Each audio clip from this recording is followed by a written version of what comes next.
কেন ৭ ভাই নিজেদের বোনকে মেরে তার মাংস খেয়েছিল? অনেক পুরনো সময়ের কথা। এক গ্রামে একটি পরিবার থাকত যেখানে ৭ ভাই ও এক বোন ছিল। তাদের বাবা মা তাড়াতাড়ি মারা গিয়েছিল, তাই ছেলেমেয়েরা তাড়াতাড়ি ব্যবহারিক কাজ শিখে নিয়েছিল। ৭ ভাই নিজেদের বোনকে খুব ভালোবাসত। বোনও তার প্রিয় ভাইদের খুব যত্ন নিত। এভাবেই সময় কাটছিল এবং একদিন যখন ৭ ভাই শিকারে গিয়েছিল তখন সন্ধ্যা হতে চলেছিল। তখনই বোন তাদের জন্য খাবার তৈরি করছিল। যখন সে সবজির জন্য শাক কাটছিল তখনই তার ধারালো ছুরিতে আঙুল কেটে গিয়েছিল এবং রক্ত বের হতে শুরু করেছিল। প্রথমে সে ঘাবড়ে গিয়েছিল, কিন্তু নিজেকে সামলেছিল। সে ভেবেছিল যদি ভাইয়েরা জানতে পারে তাহলে তারা খুব চিন্তিত হবে। আমার তাদের এই কথা বলা উচিত নয়। সে তাড়াতাড়ি তার ওড়না দিয়ে রক্ত মোছার চেষ্টা করেছিল, কিন্তু তার মনে হয়েছিল যে যদি ভাইয়েরা মনোযোগ দিয়ে দেখে তাহলে তারা জানতে পেরে যাবে। অনেক চিন্তাভাবনার পর যখন সে কিছুই বুঝতে পারছিল না তখন সে তার রক্ত সেই শাকের সাথে মুছে দিয়েছিল যার সে সবজি তৈরি করছিল। যখন সন্ধ্যায় ৭ ভাই বাড়ি ফিরেছিল তখন বোন সবার জন্য খাবার পরিবেশন করেছিল। আজকের শাক এত সুস্বাদু ছিল যে ৭ ভাই আঙুল চাটতে থেকে গিয়েছিল এবং বলল, বোন, আজকের শাকটা তো অসাধারণ হয়েছে। এমন স্বাদ আগে কখনো পাইনি। তাদের প্রশংসা শুনে বোন হেসে উঠেছিল। সে ভেবেছিল, চলো, ভাইরা খুশি, এটাই অনেক। কিন্তু গল্পটা এখানেই শেষ হয়নি। পরের দিন সকালে যখন ৭ ভাই শিকারের জন্য জঙ্গলে গিয়েছিল তখন এই বিষয়ে আলোচনা শুরু হয়েছিল যে বোন শাকে এমন কি দিয়েছিল যে তার স্বাদ এত সুস্বাদু ছিল। সবাই সিদ্ধান্ত নিয়েছিল যে আজ তারা এই বিষয়ে বোনকে অবশ্যই জিজ্ঞাসা করবে। সন্ধ্যায় ৭ ভাই তাড়াতাড়ি বাড়ি ফিরে এসে দেখেছিল যে বোন রান্না করছিল। তখন বড় ভাই তার কাছে গিয়ে বলল, বোন, গতকাল তুমি শাকে এমন কি দিয়েছিল যে তার স্বাদ খুব অদ্ভুত ছিল। বোন প্রথমে কথা এড়িয়ে যাওয়ার চেষ্টা করেছিল, কিন্তু বড় ভাই বারবার জিজ্ঞাসা করায় সে বলে দিয়েছিল যে তার একটি আঙুল কেটে গিয়েছিল এবং সে তার রক্ত সেই শাকের সাথে মিশিয়ে দিয়েছিল। যেই এই কথা ৬ ভাইয়ের কানে পৌঁছালো যেন তাদের মুখের ভাবই পাল্টে গিয়েছিল। সন্ধ্যায় যখন ৭ ভাই একসাথে বসেছিল তখন বড় ভাই বাকি ভাইদের বলতে শুরু করল, ভাবো, যখন বোনের রক্তের কয়েক ফোঁটা এত সুস্বাদু তখন তার মাংস কত সুস্বাদু হবে। বাকি ভাইয়েরাও এই নিষ্ঠুর কথায় সম্মতি জানিয়ে বলল, হ্যাঁ, অবশ্যই বোনের মাংস খুব সুস্বাদু হবে। এখন ৬ ভাইয়ের মনে বোনের মাংস খাওয়ার লোভ জেগে উঠেছিল, কিন্তু সবচেয়ে ছোট ভাই এই কথা শুনে খুব অস্বস্তিতে পড়ে গিয়েছিল। সে ভেবেছিল, এটা কিভাবে হতে পারে যে কেউ নিজের মানুষদের নিয়ে এমন ভয়ঙ্কর চিন্তা করবে। তখনই বড় ভাই বলল, আগামীকালই আমরা বোনকে বিয়ের মিথ্যে আশ্বাস দিয়ে জঙ্গলে নিয়ে যাব এবং তীর মেরে তাকে মেরে ফেলব। তারপর তার সুস্বাদু মাংস খাব। সব ভাই সম্মতি জানিয়ে বড় ভাইয়ের কথা মেনে নিয়েছিল, কিন্তু ছোট ভাই তার ভাইদের কথা শুনে খুব চিন্তিত হয়ে পড়েছিল। সে তার প্রিয় বোনকে বাঁচানোর জন্য অস্থির হয়ে উঠেছিল। সে স্পষ্টভাবেই এর বিরোধিতা করতে পারছিল না, কারণ ৬ ভাই একদিকে ছিল। পরের দিন বড় ভাই বোনকে খুব আদর করে ডেকেছিল। প্রিয় বোন, তুমি এখন বিয়ের যোগ্য হয়েছ। আমরা তোমার জন্য একটি খুব সুন্দর এবং যোগ্য পাত্র খুঁজেছি। আজ আমরা তোমাকে তার বাড়ি দেখাতে নিয়ে যাব। তুমি তৈরি হয়ে নাও। এই কথা শুনে বোন খুব খুশি হয়েছিল। অবশেষে সেও নিজের ঘর সংসার গড়ার স্বপ্ন দেখছিল। সে উৎসাহের সাথে তৈরি হয়ে তার ভাইদের সাথে বেরিয়ে পড়ল। সারা রাস্তায় বোন খুশি ছিল, কিন্তু এত দূর হাঁটার কারণে বোন সম্পূর্ণভাবে ক্লান্ত হয়ে পড়েছিল। তখন সে বড় ভাইকে জিজ্ঞাসা করল, দাদা, আমার শ্বশুরবাড়ি আর কত দূর? বড় ভাই হেসে সামনের দিকে ইশারা করে বলল, দেখো, ওইটা হলো তোমার শ্বশুরবাড়ি। সেখানে তুমি রানীর মতো রাজত্ব করবে। এই কথা শুনে বোন খুব খুশি হয়েছিল এবং উৎসাহের সাথে সামনে এগোতে শুরু করেছিল। কিন্তু যেই সে একটু এগিয়েছিল হঠাৎ তার সব ভাই তাকে ধরে নিয়েছিল। বোন কিছু বোঝার আগেই ভাইয়েরা তাকে একটি গাছের সাথে বেঁধে ফেলেছিল। দাদা, এটা কি করছো? সে ভয় পেয়ে জিজ্ঞাসা করল, কিন্তু তার ভাইয়ের মুখে এখন কোনো দয়া বা ভালোবাসা ছিল না। বড় ভাই আদেশ দিল, একে শক্ত করে বাঁধো। নিজের সব ভাইকে হত্যাকারীর রূপে দেখে বোনের হৃদয় কেঁপে উঠেছিল। সে হাউমাউ করে কাঁদতে শুরু করেছিল এবং ঈশ্বরকে স্মরণ করে বলতে শুরু করেছিল, হে ভগবান, আমার নিজের ভাইয়েরাই আমাকে হত্যা করতে চাইছে। তাদের মধ্যে কি কেউ আমার জন্য দয়া বা ভালোবাসা রাখে না? তার কথা শুনে ছোট ভাইয়ের চোখ জলে ভরে গিয়েছিল। তার হৃদয় কেঁপে উঠেছিল, কিন্তু ৬ ভাইয়ের বিরুদ্ধে যাওয়ার সাহস তার ছিল না। বোনকে বাঁধার পর বড় ভাই সবাইকে এক এক করে তার ওপর তীর চালানোর আদেশ দিল। বড় ভাই তার বোনের ওপর প্রথম তীরটি চালাতে যাচ্ছিল। তখনই বোন ভাইয়ের সামনে করুণ সুরে গান গাইতে শুরু করল, মারো, মারো দাদা, বুকে লক্ষ্য করে, দাদা বুকে লক্ষ্য করে, তোমার তীর জঙ্গলে চলে যাবে দাদা। বড় ভাই কঠোরতার সাথে তীর চালিয়েছিল, কিন্তু তার লক্ষ্য ব্যর্থ হয়েছিল। এরপর দ্বিতীয় ভাই তীর চালানোর জন্য এগিয়ে এলো। বোন আবার সেই করুণ গান গাইল। দ্বিতীয় ভাইও লক্ষ্য ঠিক করতে ব্যর্থ হল। এক এক করে সব 6 ভাই তাদের বোনকে মারার চেষ্টা করল, কিন্তু প্রতিবারই তাদের লক্ষ্য ব্যর্থ হচ্ছিল। এবার সবচেয়ে ছোট ভাইয়ের পালা ছিল। সব ভাই তার ওপর চিৎকার করে বলল, পুরো শক্তি দিয়ে তীর চালাও, বোনকে এক আঘাতেই মেরে ফেলো। যদি তুমি ব্যর্থ হও তাহলে আমরা তোমাকেও বাঁচিয়ে রাখব না। এই পরিস্থিতি ছোট ভাইয়ের জন্য অসহনীয় ছিল। সে তার বোনকে খুব স্নেহ করত। যখন বোন তার ছোট ভাইয়ের জীবন বিপদে দেখেছিল, তখন সে মনে মনে সিদ্ধান্ত নিয়েছিল সে নিজের প্রাণ ত্যাগ করবে, কিন্তু তার সবচেয়ে প্রিয় ভাইকে মরতে দেবে না। সে মনে মনে ঈশ্বরকে প্রার্থনা করল, হে ভগবান, আমার এই ছোট ভাইয়ের তীর যেন আমার বুক ভেদ করতে সফল হয়, যাতে তাকে এই পাপী ভাইয়েদের হাতে মরতে না হয়। তারপর সে করুণ সুরে সেই গানটি গাইল, মারো মারো দাদা, বুকে লক্ষ্য করে, দাদা বুকে লক্ষ্য করে, তোমার তীর যেন আমার বুক ভেদ করে যায় দাদা। ছোট ভাইয়ের চোখ থেকে অশ্রু বইতে শুরু করল, কিন্তু সে অসহায় ছিল। সে কাঁপতে কাঁপতে হাতে তীর চালালো। তীর বোনের বুকে গভীরভাবে ঢুকে গেল। সে কিছুক্ষণের জন্য যন্ত্রণায় ছটফট করল এবং তারপর তার চোখ চিরকালের জন্য বন্ধ হয়ে গেল। 6 ভাই নিজেদের নিষ্ঠুর পরিকল্পনা সফল হতে দেখে তাদের মুখে নিষ্ঠুর হাসি এসেছিল। এখন 6 ভাই মিলে বোনের মৃতদেহ টুকরো টুকরো করে কেটে ফেলল। বড় ভাই ছোট ভাইকে জঙ্গল থেকে কাঠ এবং জল আনতে বলল। ছোট ভাই ভিতরে ভিতরে খুব চিন্তিত ছিল। তার চোখের সামনে তার প্রিয় বোনের মৃতদেহ টুকরো টুকরো করে কেটে তার মাংস রান্না করা হচ্ছিল, কিন্তু সে অসহায় ছিল। যখন সে জঙ্গলে গেল, তখন জল এবং কাঠের সাথে কিছু মাছ ও কাঁকড়াও নিয়ে এলো। সে মনে মনে ভেবেছিল, আমি আমার বোনের মাংস খেতে পারবো না, কিন্তু যদি আমি বিরোধিতা করি তাহলে এই নির্দয় ভাইয়েরা আমাকেও মেরে ফেলবে। তাড়াতাড়ি ভাত এবং মাংস তৈরি হয়ে গেল এবং খাবার পরিবেশন করা হলো। সব ভাই মাংস খাবার জন্য আগ্রহী ছিল। ছোট ভাই গোপনে নিজের খাবারের জায়গায় একটি গর্ত খুঁড়ে রেখেছিল।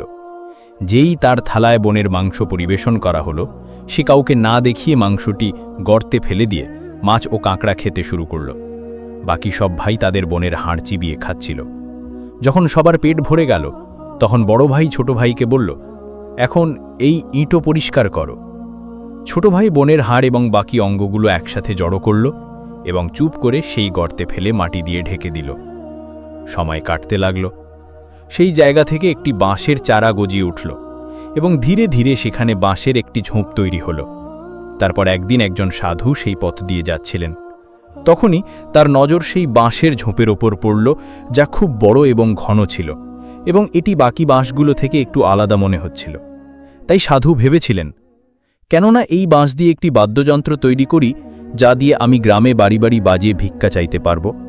তাই তিনি একটি বাঁশ কেটে নিয়েছিলেন এবং সেটি তার সাথে নিয়ে গিয়েছিলেন। সাধু সেই বাঁশ দিয়ে সারঙ্গী নামে একটি বাদ্যযন্ত্র তৈরি করেছিলেন। তিনি সেটি বাজিয়ে বাজিয়ে সারাদিন মানুষের বাড়ি বাড়ি গিয়ে ভিক্ষা চাইতেন এবং তার বদলে অনেক উপদেশ দিতেন।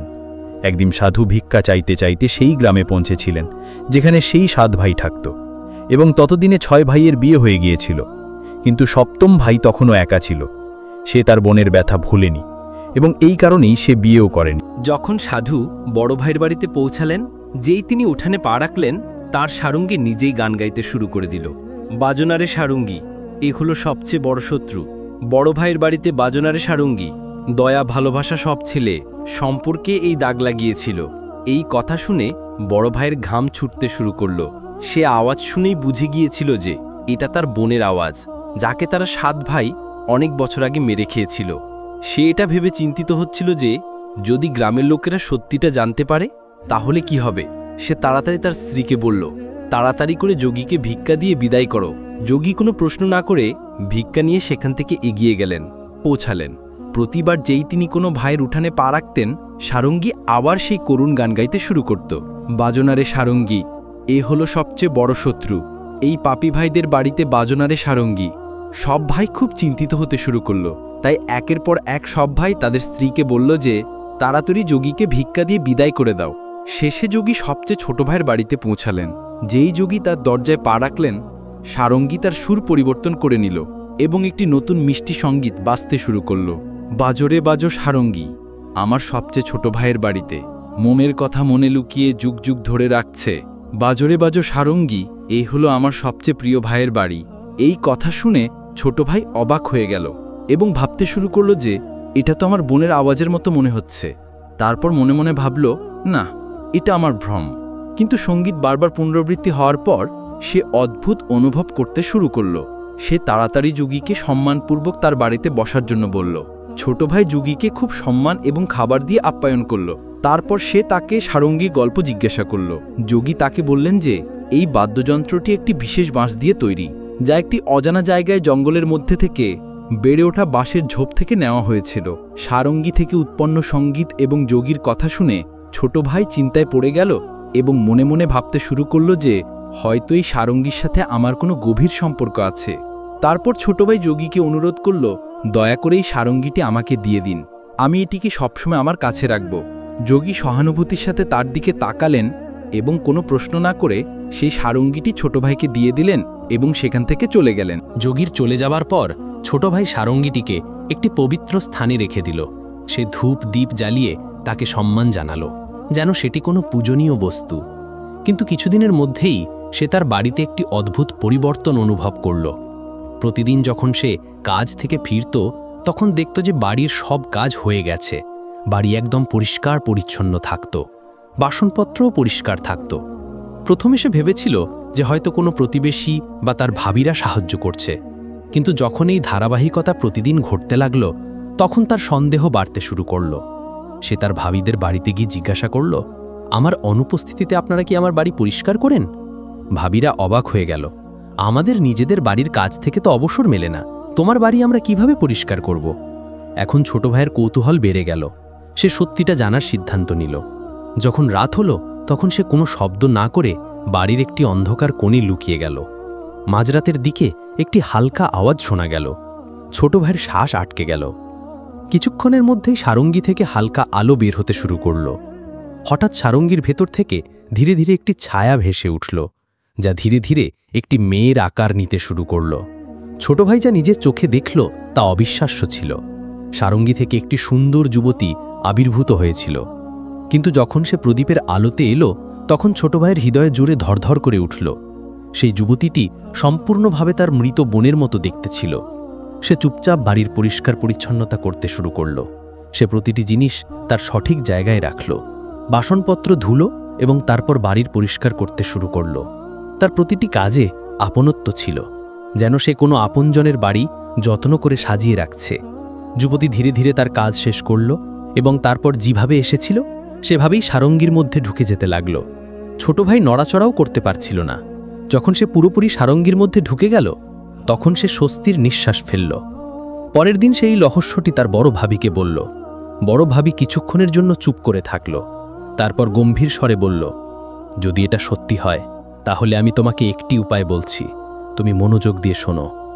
যখন সে সারঙ্গী থেকে বাইরে আসবে, তখন তুমি তাড়াতাড়ি সেই সারঙ্গীটিকে আগুনে ফেলে দেবে এবং তার উপর গঙ্গাজল ছিটিয়ে দেবে। এতে সেই আত্মা তার পুরনো শরীরের বন্ধন থেকে মুক্ত হয়ে যাবে। কিন্তু মনে রাখবে, যদি তুমি এটা করতে একটুও দেরি করো, তাহলে হয়তো সে চিরকালের জন্য অদৃশ্য হয়ে যাবে। ছোট ভাই ভাবির কথাকে গুরুত্বের সাথে নিল। সে সিদ্ধান্ত নিল যে আজ রাতেই সে এই উপায়টি করবে।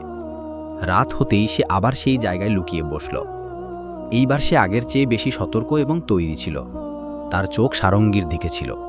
তখনই সেই হালকা আওয়াজ হলো এবং সারঙ্গী থেকে সেই আলো বের হলো। ধীরে ধীরে তার বোন আবার আবির্ভূত হলো। সে সবসময়কার মতো বাড়ির পরিষ্কার করতে শুরু করল। যেই যুবতী তার শেষ কাজটা শেষ করল এবং আবার সারঙ্গীর দিকে এগিয়ে গেল, ছোট ভাই তাড়াতাড়ি সারঙ্গীটি তুলে নিল এবং তাকে আগুনে ফেলে দিল। সারঙ্গীটি জ্বলতেই তার ভেতর থেকে একটি তীব্র আলো বের হলো। পুরো ঘরে আলো ছড়িয়ে পড়ল। যুবতী হঠাৎ থেমে গেল। তখনই ছোট ভাই সময় নষ্ট না করে তার ওপর তুলসী জলের ফোঁটা ছিটিয়ে দিল। যেই তুলসী জলের ফোঁটা সেই মেয়েটির ওপর পড়ল, হঠাৎ একটি অলৌকিক ঘটনা ঘটল। ধীরে ধীরে সে মানবরূপে রূপান্তরিত হতে লাগল। ছোট ভাই একদম অবাক হয়ে গেল। সে তার চোখে যা দেখছিল তা বিশ্বাস করতে পারছিল না। যাকে সে একটি বেদনাদায়ক দুর্ঘটনায় চিরকালের জন্য হারিয়ে ফেলেছিল, আজ আবার তার সামনে দাঁড়িয়েছিল। তার চোখ থেকে অশ্রুধারা বইতে লাগল। সে দৌড়ে গিয়ে তার বোনকে জড়িয়ে ধরল। বোনও ভাইয়ের গলা জড়িয়ে ধরে হাউমাউ করে কাঁদতে শুরু করল।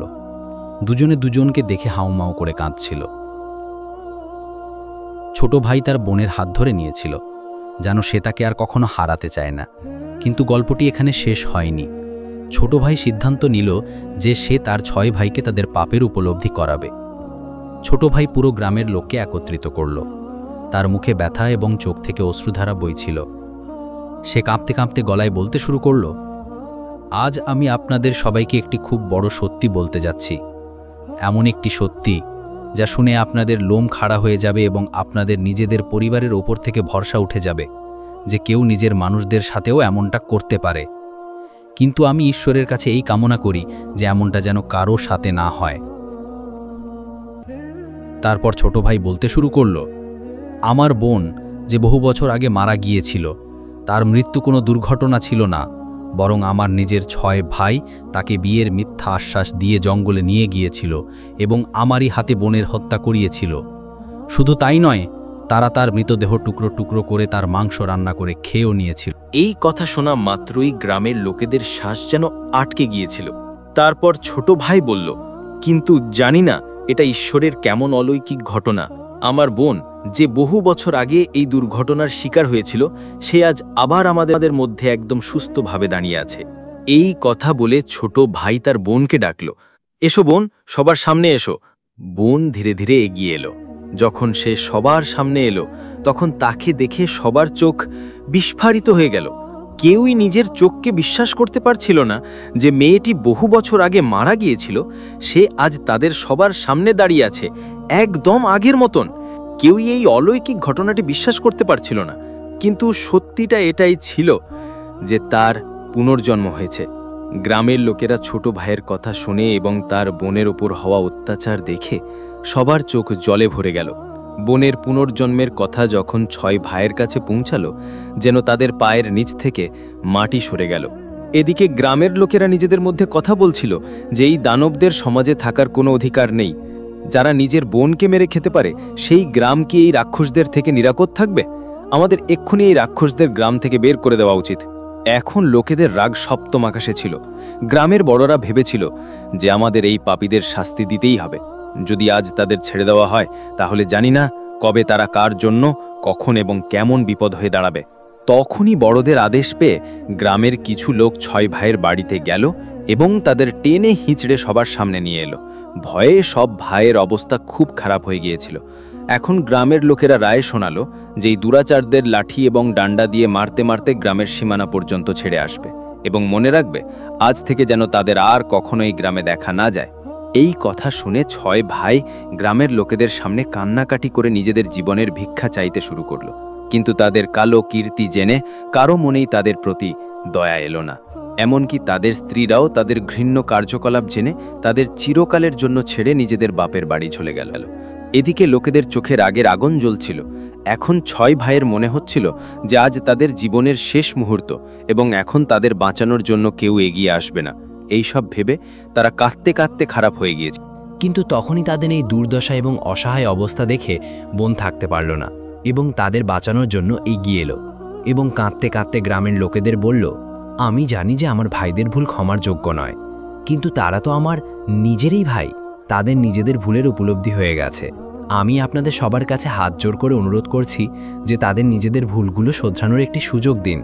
সে বারবার কাঁদতে কাঁদতে গ্রামের লোকেদের কাছে মিনতি করছিল। এই সব দেখে 6 ভাইয়ের হৃদয় কেঁপে উঠল। তারা নিজেদের মধ্যে একে অপরকে বলতে লাগলো যে বোনের উপর আমরা এত অত্যাচার করেছিলাম, আজ সেই আমাদের বাঁচানোর জন্য সামনে দাঁড়িয়ে আছে।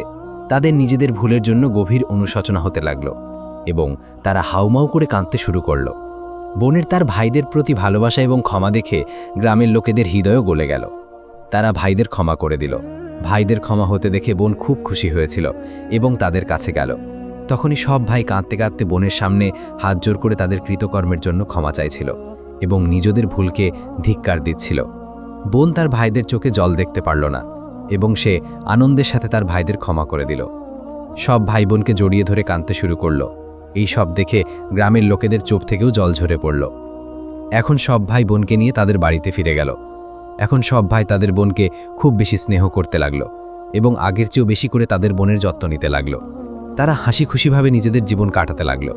এখন এই গল্পটি এখানেই শেষ হয়।